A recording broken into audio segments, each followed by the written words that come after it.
The voice of the people is the voice of God. The people spoke. So when you don't listen to the people, I ask the question, whose voice are you listening to? Let's be straight. You don't listen to the people or you don't. Even the people have right to speak with. But see, I'm one of those educators and I understand this. People, they know when they're being bamboozled. They know when they're being manipulated. And the anger is going to rise. Now people will begin to speak more and more.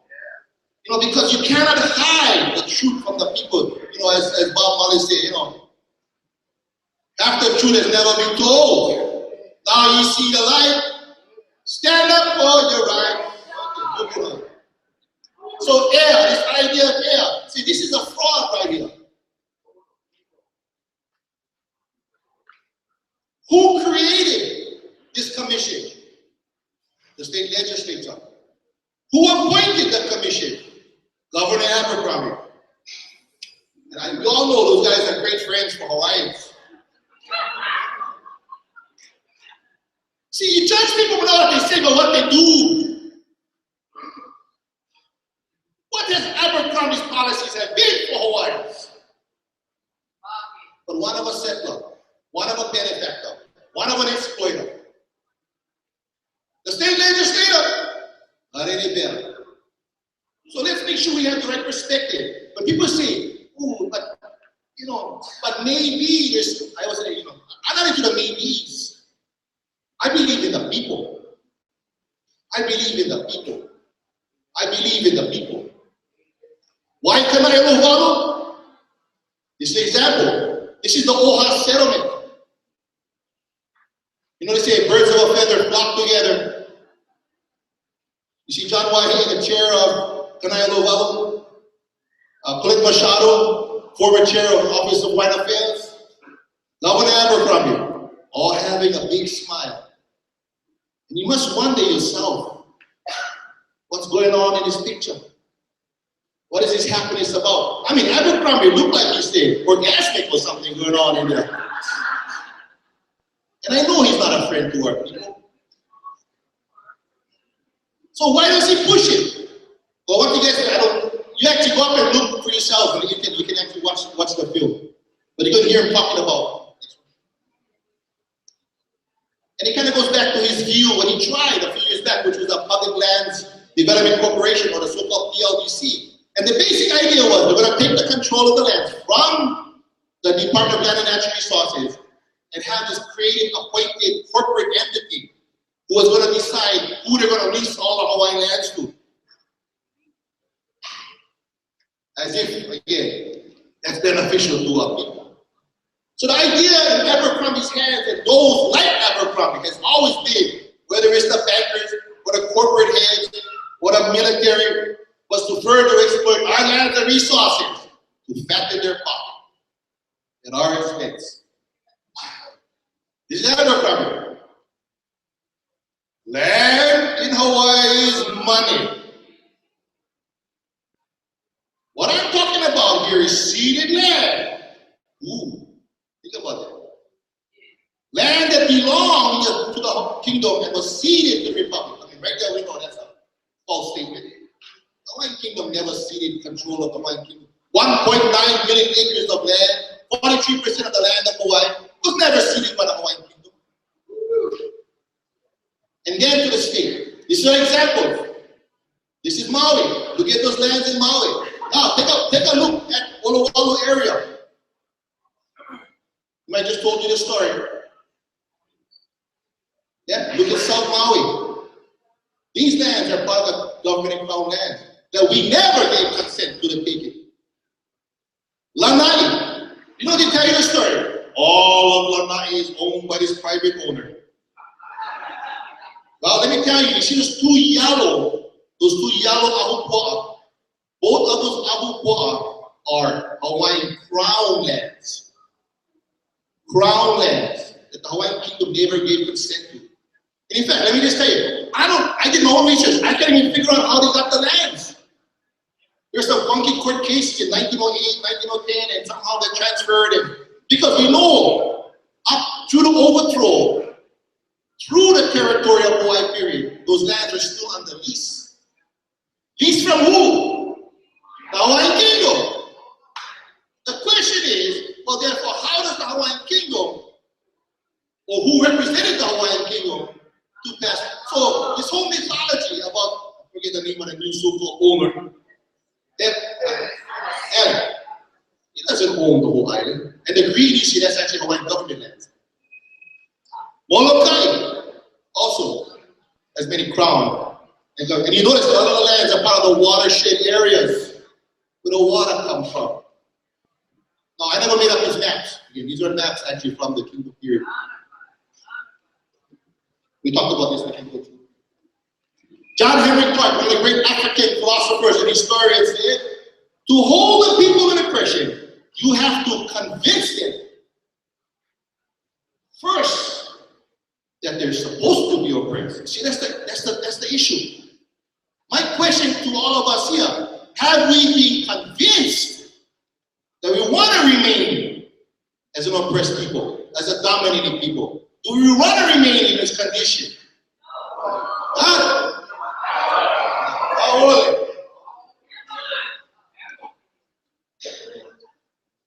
So, before you can recolonize, let's go look at what happened with the decolonization of Hawaii. What happened to our people to put us in this condition that we are in today? You know, how has the color been removed from our soul? Well, of course, miseducation of these islands. This is actually a cartoon from the overthrow period. And you can see, not a Hawaiian cartoon, of course, you can see, but this came from the US American newspapers. But you can see Uncle Sam, they're lecturing to the front row. You got Philippines, Hawaii, Puerto Rico, and Cuba. Yeah. Look like they're getting scolded for not listening. Yeah. Behind you have, of course, all those Americans studying hard. You notice in the back left, the black African American person, what is he doing? He's wiping the windows. You notice the Indian, Native American Indian? Yeah, reading a book upside down. And of course, the Chinese mafia guy trying to get into the classroom. But point being, this, if you actually look at that period, this is how the United States and Uncle Sam look at people of color. This is how we have been treated. And I would argue, this is how we are still treated, even to this day. Deep culture is the word. Deep culture is the process of removing your natural culture. Removing those things which make you who you are. American Indians went through this particular kind of issue. In fact, they say, no, kill the Indians, save the man. Or kill the native, save the man. In order for you guys to survive in this society today, the way to do that is to kill your nativeness. Kill whatever essence, whether it was your language, whether it's your name, whether it's your understanding of your history, your understanding of what's sacred. We have to remove that out of you so that you can survive and assimilate to our way of life. John Henry Clark again, as he says, powerful people cannot afford to educate people that they oppress, because once they are truly educated, this is what this is about. Once you are truly educated, you will not ask for power. You will take it.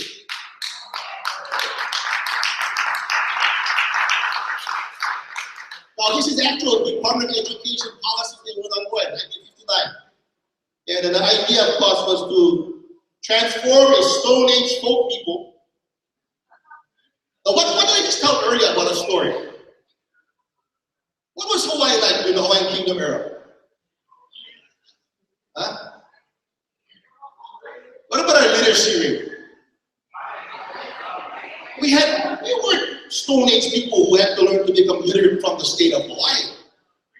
You see this mythology.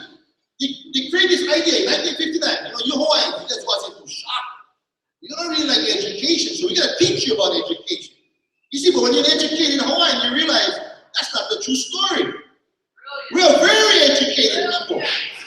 Even when we became dominated by the sector, education was transformed, so we no longer look at education as something that was Hawaiian.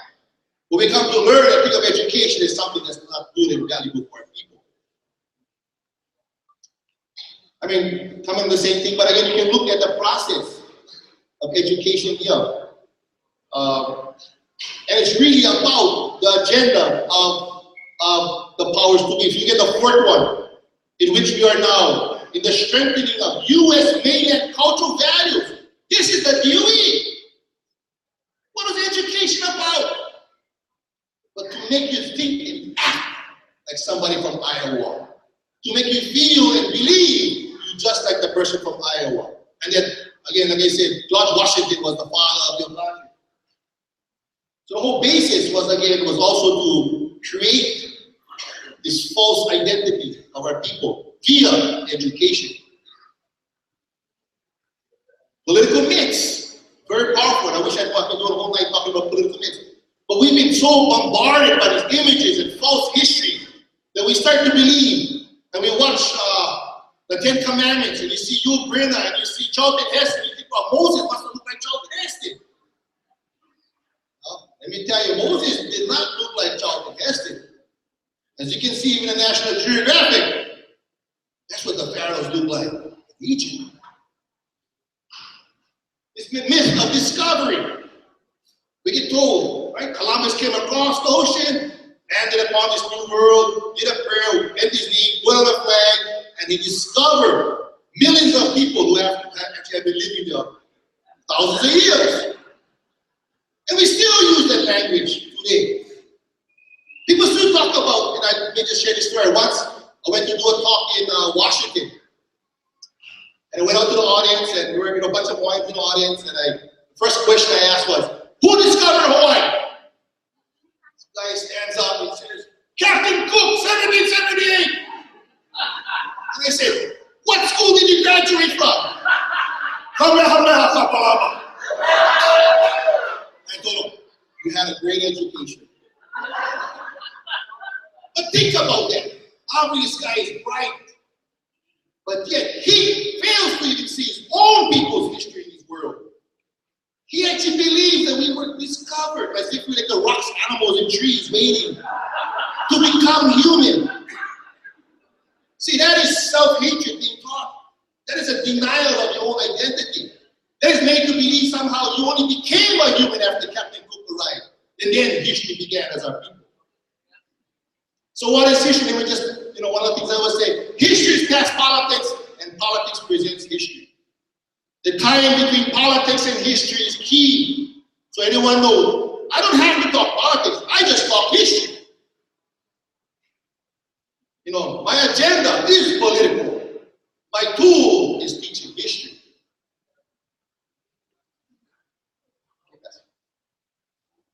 This word ho'okanaka, I tried to revive, and this is because it's a very important word. The word ho'o calls kanaka plus we, the Kanaka, Lahui Kanaka, the Hawaiian people. But it's not just to make yourself Hawaiian, to become Hawaiian. The word ho'okanaka is actually a word which means to be brave, to have courage.